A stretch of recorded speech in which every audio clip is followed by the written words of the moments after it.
Meu nome é Pedro Levi, sou componente da equipe 3 e hoje nós vamos falar um pouco sobre bioquímica do aparelho respiratório, sob a orientação do professor Tiago Barros.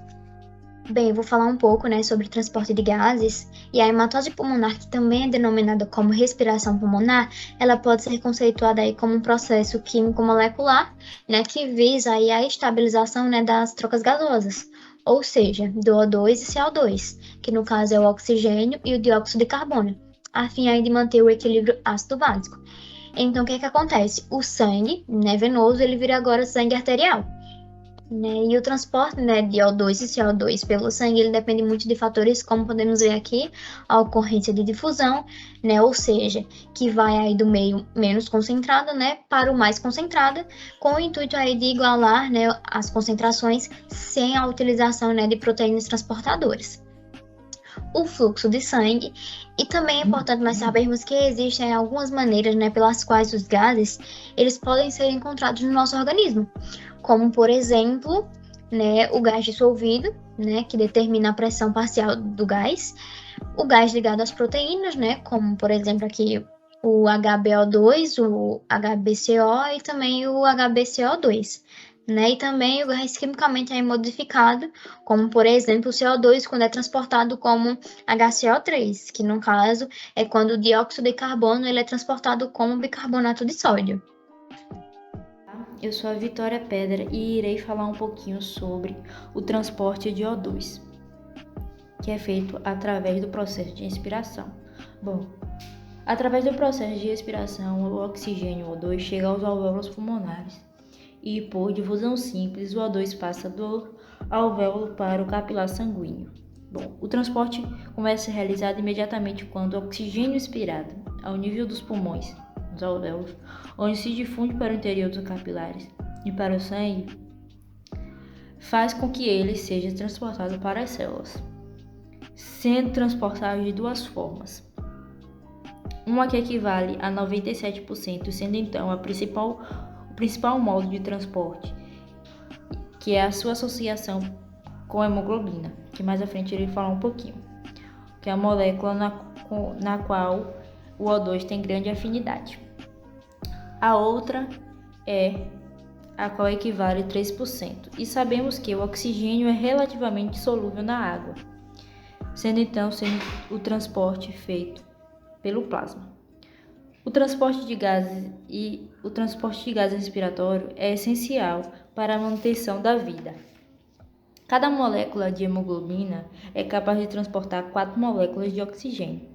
Sua ligação é feita influenciada pela pressão parcial O2-PO2. Quando o PO2 é mais alta, como nos capilares pulmonares, o O2 se liga à hemoglobina. Quando o PO2 é mais baixa, como nos capilares teciduais, o O2 é liberado da hemoglobina. Agora eu vou falar um pouco sobre ligação de moléculas ao oxigênio. A porção M das moléculas de mioglobina e hemoglobina ela é de extrema relevância para a ocorrência da ligação das moléculas de oxigênio. As moléculas de mioglobina, elas apresentam um grupamento M, diferente da hemoglobina que apresenta 4 grupamentos M. No interior dessas estruturas vai existir o ferro, que ele vai atuar como um componente onde o oxigênio irá se ligar. Com isso, a hemoglobina ela tem maior quantidade de sítios ativos para a ligação do oxigênio do que a mioglobina, que vai ter só um. Contudo, a mioglobina ela tem uma grande afinidade pelo oxigênio, maior do que a hemoglobina. Então, essas características tornam interessantes para a função que cada uma dessas proteínas desempenha. Pois, como a mioglobina tem maior afinidade pelo O2, é mais interessante que a hemoglobina seja a proteína encarregada da função de transporte, pois, se ela possuísse uma ligação mais forte, seria mais difícil para ela disponibilizar o oxigênio para os tecidos. Pelas mesmas razões, é interessante que a mioglobina ela seja mais relacionada com o armazenamento, porque, como ela tem maior afinidade, ela vai ter mais dificuldade de se dissociar daquele oxigênio. Então, dizemos que a hemoglobina ela se liga ao oxigênio de maneira cooperativa, o que vai gerar uma curva sigmoidal, que vai estar relacionada justamente com esse princípio de cooperatividade, Esse princípio ele diz que a partir da ligação ou saída de oxigênio de uma cadeia da hemoglobina, vai aumentar a ligação ou saída de oxigênio das demais cadeias, pois quando o oxigênio ele se liga, ele aumenta a afinidade para que os outros também se liguem, ou seja, é um processo cíclico. Então, além disso, a ligação de O2 na hemoglobina, ela resulta em mudanças conformacionais no tetrâmero HbAO2, que após se ligar com o oxigênio, a hemoglobina ela vai poder existir em duas conformações principais, onde a gente vai ter a conformação T, que é o estado desoxigenado, né, ou a desoxihemoglobina, e o estado oxigenado, que é o equivalente à oxihemoglobina. The major functional component of the red blood cell is the oxygen-carrying protein hemoglobin, HGB. This molecule makes up 90% of the cell's dry weight. Hemoglobin is comprised of 2-alpha and 2-beta polypeptide chains, positioned around 4 iron-based heme rings. Hemoglobin can rapidly and reversibly bind 4 molecules of oxygen, making it one of nature's most efficient gas transporters. Iron is a major component of hemoglobin and provides the binding site for oxygen. Therefore, having sufficient serum iron levels is essential for proper hemoglobin synthesis. Quando nós falamos da transição do estado T para o estado R, nós também temos que falar da dependência do ligante 2,3-bifosfoglicerato, ou 2,3-BPG, onde essa substância ela vai diminuir a afinidade da hemoglobina pelo oxigênio, e que sem a atuação dessa molécula, a hemoglobina ela seria um transportador ineficiente para o oxigênio. A importância da 2,3-BPG é tanta nas hemácias que ela é aumentada em grandes altitudes.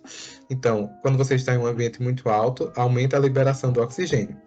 Nesses casos, então, a hemoglobina ela liga menos oxigênio, mas a disponibilização de oxigênio nos tecidos ela é maior, apesar da menor quantidade de pressão de oxigênio na atmosfera. Eu me chamo Rafael e eu vou falar sobre a hemoglobina fetal.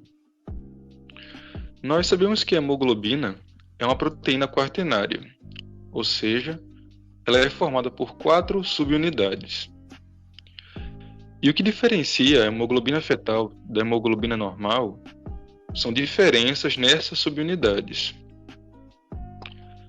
No caso da hemoglobina 1, que é a que dos normais possuem, ela é composta por 2 globinas alfa e 2 globinas beta.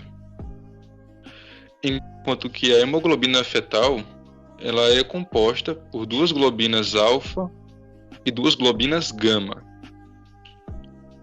Essa diferença na estrutura faz com que a hemoglobina fetal tenha uma maior afinidade pelo oxigênio, já que as suas subunidades gama, elas não sofrem a ação do 2,3-bifosfoglicérico, o que proporciona a ela uma maior liberação do oxigênio.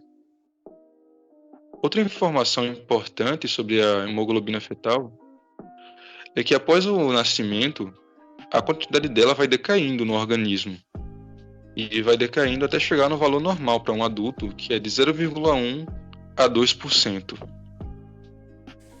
Os fatores que alteram a afinidade do oxigênio pela hemoglobina. Os fatores são a ligação de monóxido de carbono, a temperatura, o pH e a pressão parcial do CO2.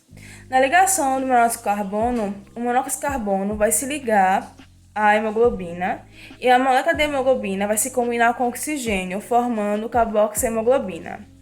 Essa ligação do monóxido com a hemoglobina ela é mais forte que a do oxigênio e assim vai fazer que o monóxido tenha a capacidade de deslocar o oxigênio da hemoglobina, diminuindo a sua capacidade de transporte pelo sangue e pelos tecidos.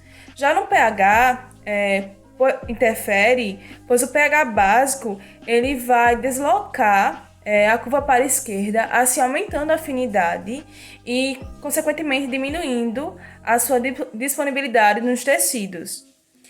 Já também na temperatura, quando a temperatura for mais baixa, vai deslocar também para a curva para a esquerda, assim fazendo com que tenha a diminuição da disponibilidade do oxigênio nos tecidos e Sendo ao contrário, quanto mais a temperatura for mais alta, vai deslocar para a direita, fazendo que tenha uma disponibilidade maior desse oxigênio nos tecidos. E no pH, e na pressão parcial do CO2, quanto menor for a pressão, maior a afinidade entre o oxigênio e a hemoglobina. Já quando a pressão for maior, vai facilitar essa disponibilidade do oxigênio nos tecidos. Olá, vou dar continuidade à apresentação tratando sobre o transporte do CO2. Existem 3 formas de transporte do CO2. O 70% dele é transportado na forma do íon bicarbonato, HCO3-, 23% transportado associado à hemoglobina na forma de carbonina e hemoglobina e 7% dissolvido no plasma sanguíneo. O CO2 é formado na respiração celular, que ocorre nos tecidos. Esse gás então vai para o sangue e parte dele fica dissolvido no plasma. A maior parte vai para a hemácia. 23% se associa à hemoglobina, ficando na forma de carbonina e hemoglobina, e os outros se associam à água para formar, através da ação da anidrase carbônica, o ácido carbônico, se decompondo em HCO3- e H+. O HCO3 sai do eritrócito e fica disponível no plasma. A liberação desse H+ causa a redução do pH e essa redução diminui a afinidade do O2 pela hemoglobina. Ele é então direcionado para os tecidos e será utilizado na cadeia respiratória. O H+ liberado se liga à hemoglobina, formando a desoxihemoglobina, e a partir desse conhecimento nós podemos conceituar então os seguintes efeitos. Deixa eu passar aqui o slide. Temos o efeito de Bohr e o efeito de Haldane. O efeito de Bohr é o efeito que garante a disponibilidade de O2 para os tecidos. O estado T é estabilizado pela redução do pH e tem como resultado a liberação do O2 nos tecidos. A hemoglobina transporta H+ e CO2 nos tecidos para o pulmão e é sensível aos níveis de H+ e CO2 nos tecidos. Após esse transporte, o HCO3- volta para o eritrócito através de um trocador bicarbonato-cloreto. O alvéolo libera o O2 e na hemácia ele se liga à hemoglobina, graças à alteração de pH provocada pela liberação do H+, gerando a forma de oxihemoglobina. O H+ liberado nessa reação se une ao HCO3-, gerando H2CO3, através da ação da enzima anidrase carbônica. Esse composto se decompõe em H2O e CO2. Esse CO2 sai da hemácia, se dissolve junto a outros no plasma e finalmente vai para os alvéolos. Então vamos agora conceituar o efeito Haldane. É um efeito de liberação do CO2 nos alvéolos, ou seja, entre os tecidos e a hemácia ocorre o efeito Bohr, e entre a hemácia e os alvéolos pulmonares ocorre o efeito de Haldane.